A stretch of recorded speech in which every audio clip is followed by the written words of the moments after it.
frères et sœurs en Christ, je suis très heureux d'être là avec vous afin de partager cette pensée de la part du Seigneur pour encourager quelqu'un parmi vous, pour encourager une femme, pour encourager un homme, pour encourager un jeune homme, une jeune femme, une jeune fille qui pense que Dieu l'a abandonné. J'ai longtemps médité et je peux vous garantir, je me sens conduit par le Saint-Esprit, bien sûr, à continuer la pensée sur Dieu est au contrôle. Est-ce que quelqu'un peut déclarer avec moi Dieu est au contrôle? God is on control, comme disent les anglophones. Quelque part en Afrique, dans mon pays, on dit Sokinzambete Mawatro, c'est-à-dire littéralement, si ce n'était pas Dieu, pitié.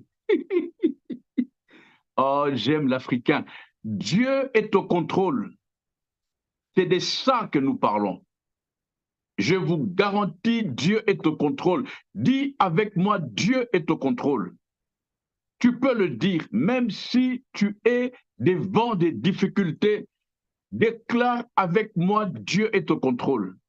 Même si ton mari te menace de divorce, déclare avec moi, Dieu est au contrôle. Même si on t'a tout volé pendant que nous parlons, si tu tombes sur ce message, tu peux déclarer, je t'en prie, crois-moi, tu peux déclarer avec nous, Dieu est au contrôle. Ah, ici, sur ce plateau, cœur à cœur, nous déclarons que Dieu est au contrôle. C'est du fond du cœur, c'est tiré de nos entrailles, ça vient de nos tripes que nous croyons effectivement que Dieu est au contrôle. Écoutez, il est au contrôle même dans la situation dans laquelle tu es alors que tu es en tort. Hein? Ce ne sont pas les gens qui ont dit que tu es en tort, mais toi-même tu sais que tu es en tort, mais le Saint-Esprit me convainc de te dire, Dieu est au contrôle. En d'autres termes, laisse à Dieu de continuer la mission. On dit souvent, là où l'homme s'arrête, c'est là que Dieu commence. C'est pourquoi la Bible commence par une puissante déclaration prophétique. Au commencement, Dieu. Alléluia. Je ne sais pas si quelqu'un parmi vous a déjà pris le temps de lire. Je peux aller dans ma Bible. Si la régie peut m'aider, ce n'est pas le passage d'aujourd'hui. Hein. C'est juste parce que dans mes introductions, souvent, il m'arrive d'avoir une pensée dans Genèse, le tout premier livre de la Bible, à son tout premier verset, le tout premier verset de son premier chapitre, c'est-à-dire Genèse chapitre 1er, le verset 1er, il est écrit plutôt au commencement Dieu, au commencement Dieu, au commencement Dieu, au commencement Dieu. Je crois comme ce n'est pas le message de ce dimanche, c'était juste pour rappeler à quelqu'un, la Bible commence par au commencement Dieu. Toutes les versions confondues commencent par au commencement Dieu, parce qu'il est au contrôle. Quand c'est Dieu qui commence, il termine. Il y a un bien-aimé dans mon église qui a composé un chant, c'est que Dieu a commencé, il le finira. C'est que Dieu a commencé, il le finira.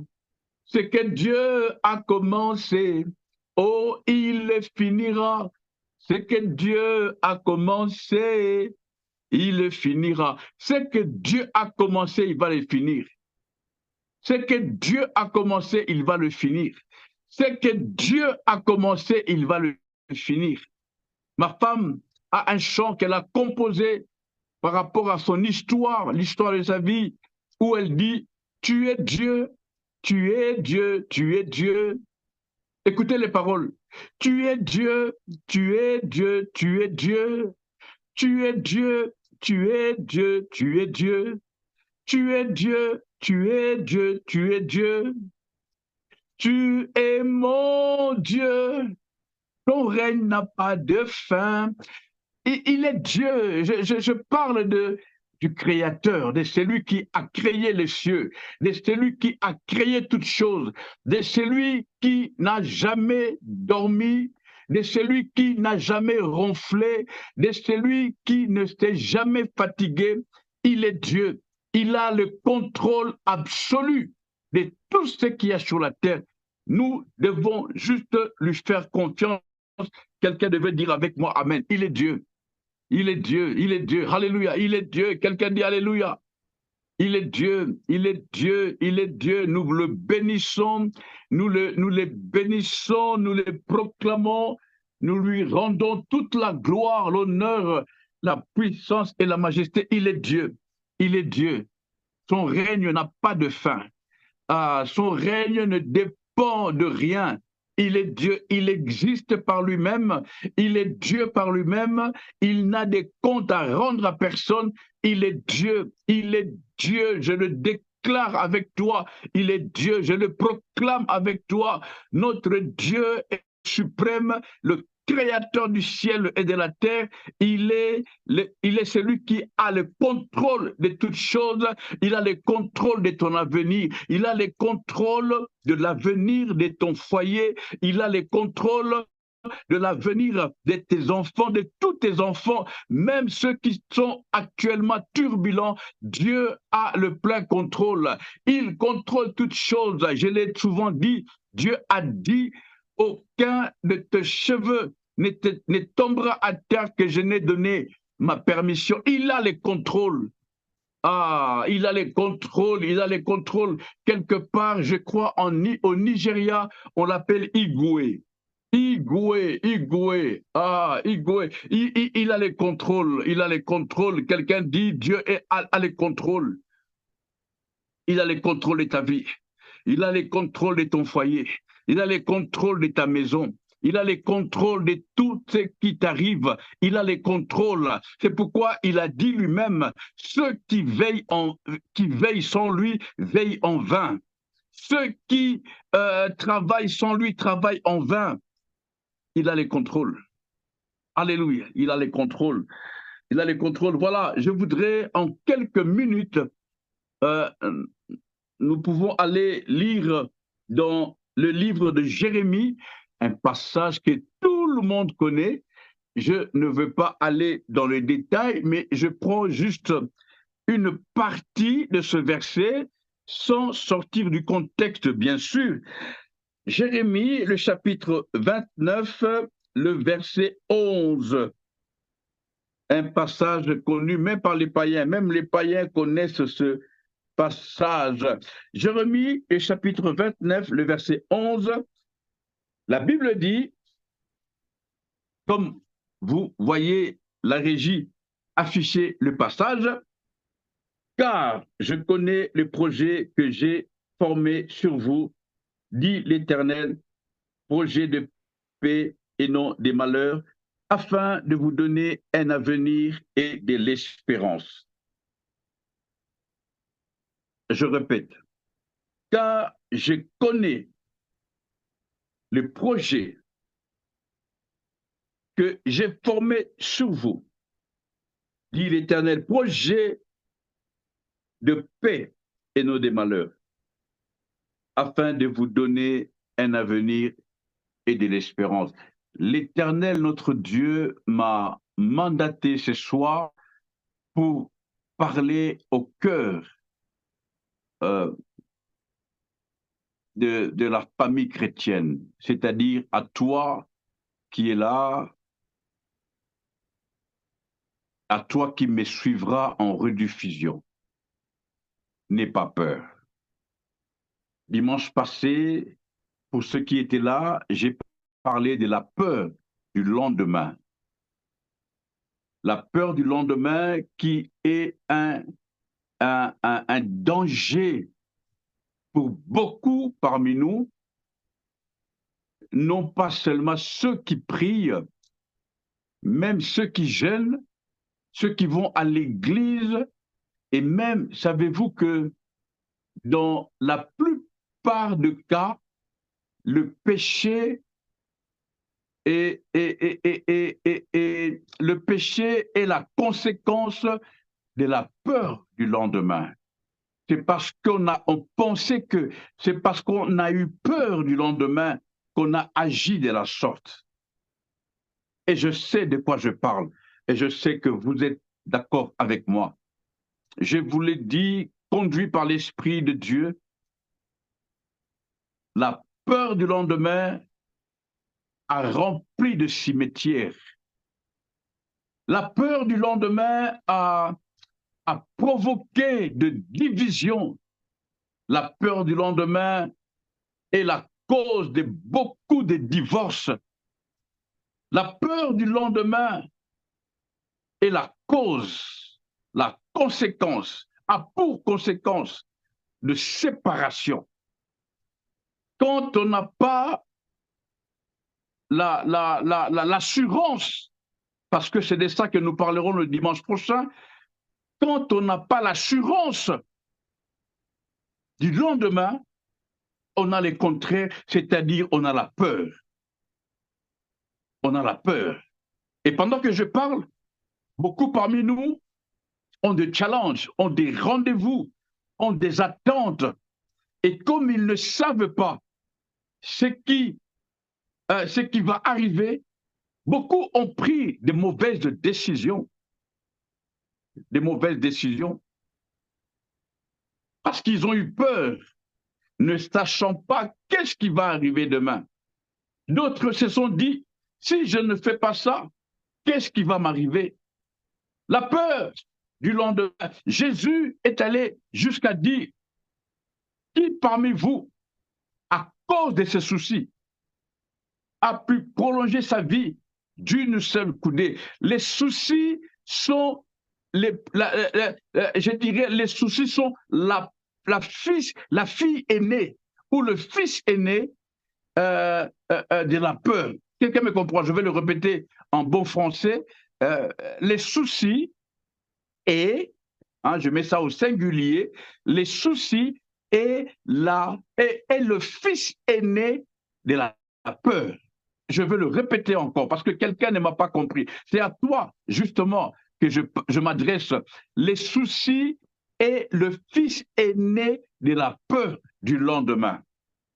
Car les soucis est le fils, c'est-à-dire la conséquence, en d'autres termes, le produit du caractère de la peur. C'est quelqu'un qui a peur, la peur produit les soucis, si vous le permettez. Vous comprenez mon français? La peur produit les soucis. Et les soucis produisent le stress. Le stress amène la dépression, la pression, l'oppression, et ça aboutit à une décision néfaste, une décision impure, c'est-à-dire qui ne vient pas de Dieu. Tout ce qui ne vient pas de Dieu est impur. La peur amène les soucis. Et les soucis, la chaîne que je vous ai faite, qui aboutissent à une décision. Et plus tard, beaucoup ont regretté. Si je savais. Qui parmi nous n'a jamais dit ça? Si je savais. Il y a une dame qui m'a dit, si je savais, je ne l'aurais pas épousée. Une fille a dit, si je savais, je n'aurais jamais fait ça. Un jeune homme a dit, si je savais. Cette partie-là, si je savais, c'est le produit, c'est le fruit du manque de caractère. C'est-à-dire quelqu'un qui s'est laissé conduire par la peur. Et c'est pourquoi, ici, Dieu, dans Jérémie, comme vous le savez, je vais aller plus vite, je ne veux pas rester longtemps. C'est des genres de messages que le Saint-Esprit m'a conduit à déposer portion par portion pour ne pas nous donner beaucoup d'informations. Jérémie nous dira, Dieu confirme qu'il connaît. J'ai fait au moins 3 semaines, rien qu'avec cette partie, car je connais. Car je connais, n'est-ce pas? Car je connais, car je connais, car je connais. Mais laissez-moi lire le verset 10. Si la régie peut nous envoyer le verset 10, parce que souvent, quand un verset commence par car, il nous est conseillé d'aller voir ce qui est dit avant. C'est ce qu'on va faire. Verset 10, qui vient juste avant le verset 11, la Bible dit, mais voici ce que dit l'Écriture.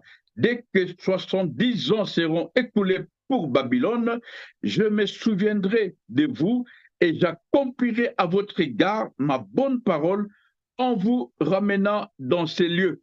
Car je connais les projets ont été faits, le projet de Dieu ont été faits avant que tu ne vives le calvaire dans lequel tu es. Quelqu'un devrait dire avec moi Amen. Moi-même, je dis Amen. Laissez-moi relire ça. Verset 10. Mais voici ce que dit l'Écriture. Dès que Dieu, ce que dit l'Éternel, dès que 70 ans seront écoulés pour Babylone, je me souviendrai de vous et j'accomplirai à votre égard ma bonne volonté, c'est-à-dire mes projets, parce que les projets de Dieu sont toujours bons. J'accomplirai à votre égard ma bonne volonté en vous ramenant dans ces lieux, car, c'est-à-dire le verset 11 a existé avant le verset 10. Le verset 10 n'est que l'accomplissement du verset 11. Je me souviendrai, Dieu se souviendra des bons projets qu'il a accomplis pour toi. Quelqu'un dit Amen. Dieu, même si tu es dans le chaos, je ne cesse de le répéter, Dieu se souviendra des bons projets qu'il a accomplis pour toi, des projets que tu ne connais pas, des projets dont tu n'as même pas idée. La Bible dit des choses que l'homme n'a pas idée, des choses que l'homme n'a point vues, qui n'a pas entendu, des choses qui ne sont pas montées au cœur de l'homme, des choses que Dieu a préparées pour ses bien-aimés. Il y a des choses que Dieu a préparées pour toi, pour moi, avant même que je ne sois formé dans le sein maternel, des choses que Dieu a préparées. Il y a des choses que Dieu a préparées. Notre Dieu a préparé des choses avant même qu'on ne soit formé dans le sein maternel, des merveilleuses choses, des puissantes choses, des choses glorieuses, des choses miraculeuses, des choses que l'œil n'a point vues, que l'oreille n'a point entendu, des choses qui ne sont pas montées au cœur de l'homme. Dieu les a préparées pour nous. C'est pourquoi, souvenez-vous, je nous ai toujours conseillé de vivre l'ainsi dit l'Éternel. Vis ce que Dieu avait écrit pour toi avant que tu ne sois formé dans les seins maternels. Tu vivras heureux. Je l'ai dit il n'y a pas longtemps, que dimanche passé, je suis personnellement convaincu que je suis en train de vivre l'ainsi dit l'Éternel. Tu n'as pas à forcer, tu n'as pas à faire des efforts, juste te laisser couler, conduit par le Saint-Esprit. Le Saint-Esprit ne te conduira nulle part ailleurs que dans ce qui avait été écrit. Il y a même un passage qui me revient toujours quand je partage avec vous ou partout où je vais. Dieu dans Exode dira, j'ai mis devant toi un ange afin de te protéger et de te conduire au lieu que moi, Dieu, j'ai préparé pour toi. L'ange ne vient pas te conduire là où il veut. L'ange ne vient pas te conduire là où toi tu veux. Mais l'ange vient te conduire là où Dieu veut. C'est pourquoi je nous ai conseillé de vivre en mode Dieu veut, pas en mode toi tu veux. Nous échouons parce que nous vivons selon nos passions, nos pulsions, comme dit Jacques. Nous prions, nous ne recevons pas. Nous demandons, nous ne recevons pas. Pourquoi? Parce que nous prions en fonction de notre volonté. Nos pulsions, nos envies nous poussent à faire des prières et ça ne marche pas. La seule prière qui marche est celle qui vient d'une personne qui demande à Dieu: aide-moi à vivre ce qui avait été écrit à propos de ma vie. David a compris cela. David a dit: oh Dieu, éprouve-moi, sonde-moi, regarde si je suis sur une mauvaise voie et conduis-moi sur la voie qui mène à toi. Dieu connaît les projets qu'il a formés pour nous. Dieu connaît. Soyons de ceux qui avons cette déclaration en nous. Dieu connaît. Quelqu'un dit avec moi: Dieu connaît. Alléluia. Ah, God knows. Let me try in English. God knows. God knows. Et même un passage merveilleux que j'aime citer en anglais. Mon anglais n'est pas fort. This is the day that the Lord has made for me. C'est la journée que Dieu a créée. C'est la journée. C'est la journée que l'Éternel a fait. Que l'Éternel a fait. Qu'elle soit pour moi. Qu'elle soit pour moi un sujet de joie, un sujet de joie. Come on. C'est la journée que le Seigneur a fait. Qu'elle soit pour moi un sujet de joie. Là, c'est la journée que le Seigneur a fait. C'est la journée que l'Éternel a fait. Tu te déploies devant lui. You bow before his presence and you tell him, God, I want to live what you want, what you made for me. Qu'est-ce que tu avais écrit dans le livre de vie? Et c'est ça la réussite, car Dieu connaît. J'aime comment il termine le verset 11, il dit: les projets de paix, laissez-moi lire, des projets de paix et non des malheurs, afin de vous donner un avenir et de l'espérance. Ton avenir, mon avenir, notre espérance, c'est Dieu. Même si au travail, c'est dur, maintenant, même si au travail, ça se complique un peu maintenant. L'assurance de l'avenir, de l'espérance, c'est Dieu. Si tu es convaincu que tu es dans ce que Dieu avait écrit, tu es béni. Ah, je ne sais pas si quelqu'un me comprend. Il y a un passage, je demande au pasteur Nathalie, à la régie, de m'afficher ce passage. Cela est très important, je ne veux pas aller à chercher ça. La Bible dit quelque part: approchez-vous du trône de la grâce afin de trouver miséricorde. Laissez-moi chercher ça. J'en ai besoin. Si la régie a déjà trouvé, c'est magnifique. Mais je vais quand même... J'aime lire souvent. Hein? J'aime lire. Approchez-vous du trône de grâce afin de trouver... Vous savez, la miséricorde et la grâce est auprès du Seigneur. Qui comprend ça?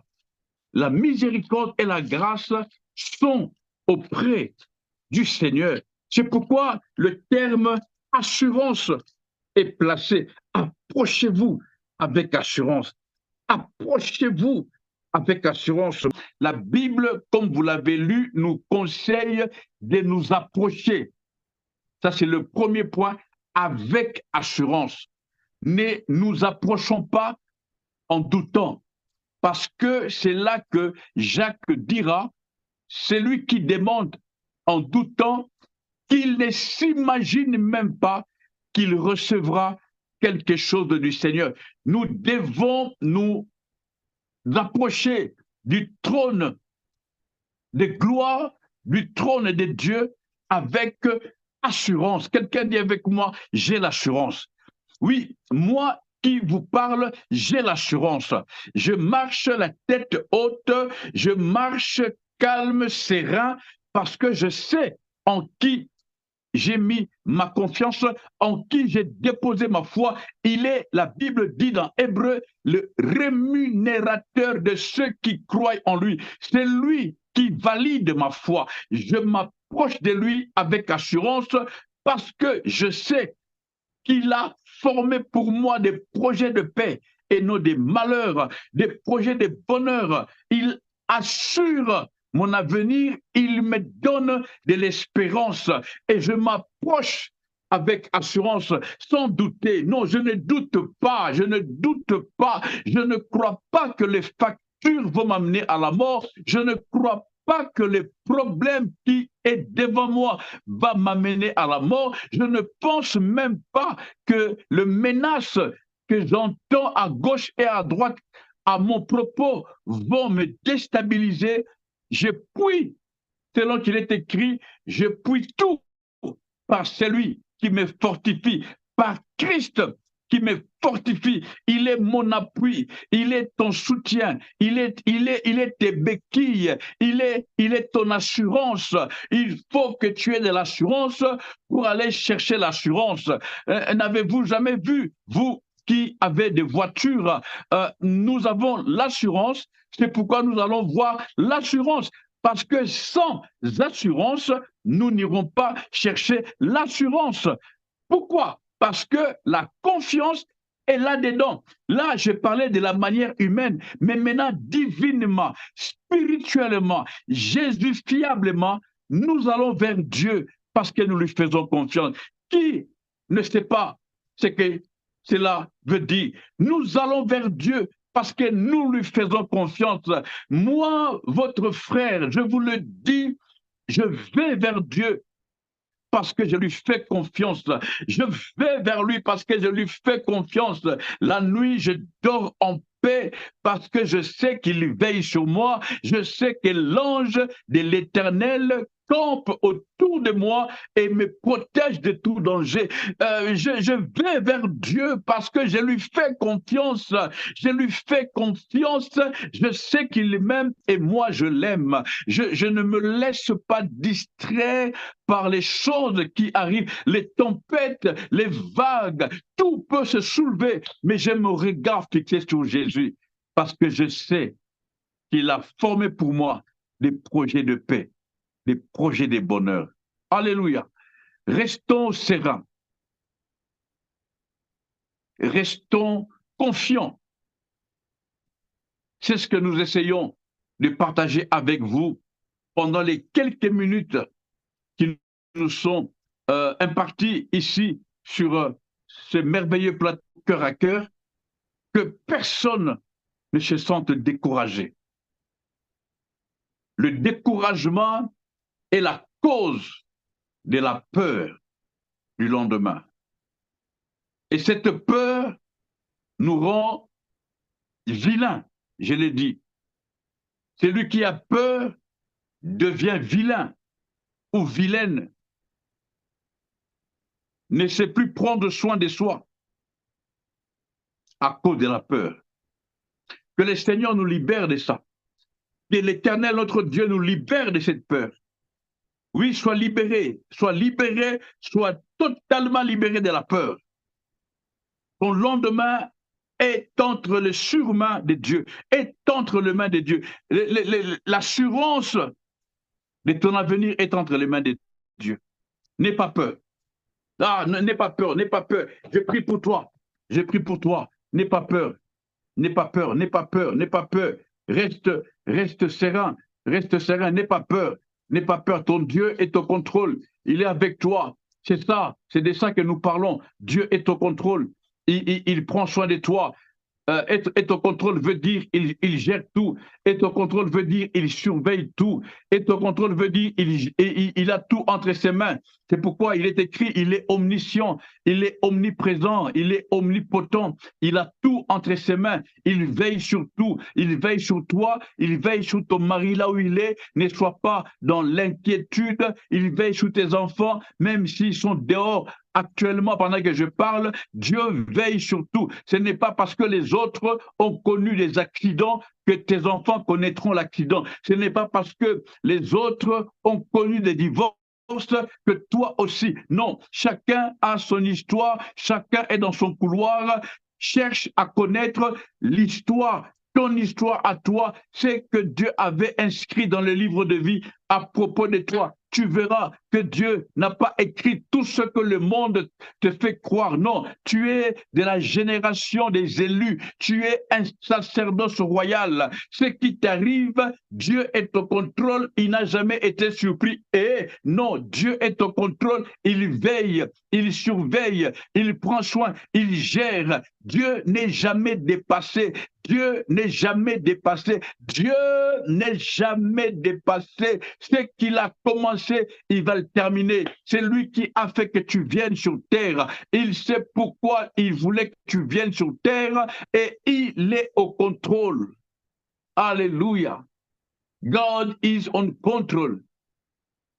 Il prend soin de toi et il veille sur ta vie. Même si les ennemis sont de ta famille, même si les ennemis se multiplient contre toi, assure-toi seulement d'avancer avec assurance vers les trônes de grâce.